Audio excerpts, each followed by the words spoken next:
No, my husband was born and raised here, and we met in high school and married after we graduated and lived here. He didn't want to leave either. So the heart of the community is very giving and very nurturing, and the environment you can't beat anywhere. When we were first married, I wanted to be able to stay home with our children, so I had a home business and could do that. Actually, I was a hairdresser and licensed hairdresser, and behind the chair, you end up being a therapist.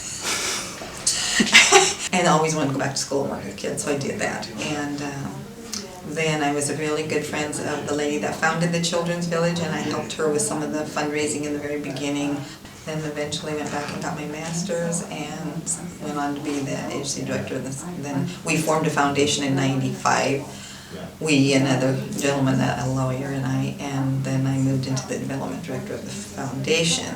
I'm on the boards of the village and the foundation, and volunteer for big fundraisers and helping my replacement, because you can't just learn all that in a year's time, you know. I very much am committed to the future of those children and making sure, you know, that if I have a skill to lend, I will lend it to them. The future of Coeur d'Alene, I think, is going in the right direction. I hope that we're flexible enough as a community to allow change to come as needed, but I hope we also very much value our history and our past so that we keep those things a big component of our community. I really see a lot of balance right now in our community with regards to what we need in view of the history as well as in the future. I've been very impressed with the community rising to the occasion if there's injustice, and there's folks that come to our community that aren't in the there for the purpose of bettering our community.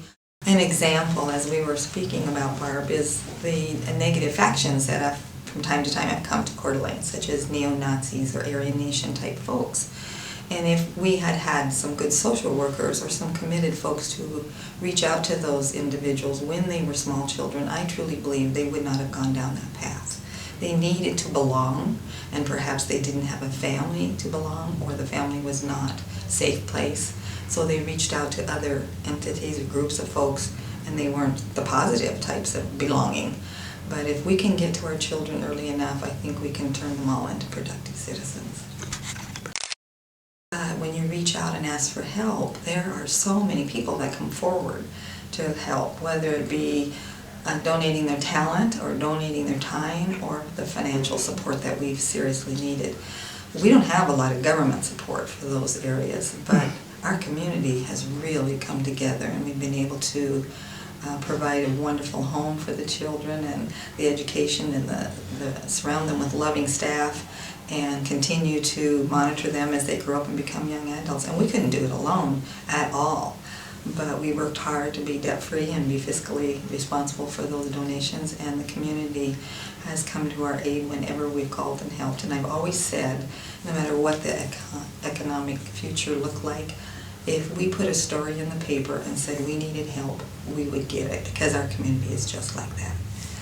Our media, I want to praise them too, because we couldn't do it without our media and our local newspapers that tell the story of so many good nonprofits in this community that really need help. So it's an exciting place to work, even if you are working in a field that sometimes can be difficult. There's so many great people that I've met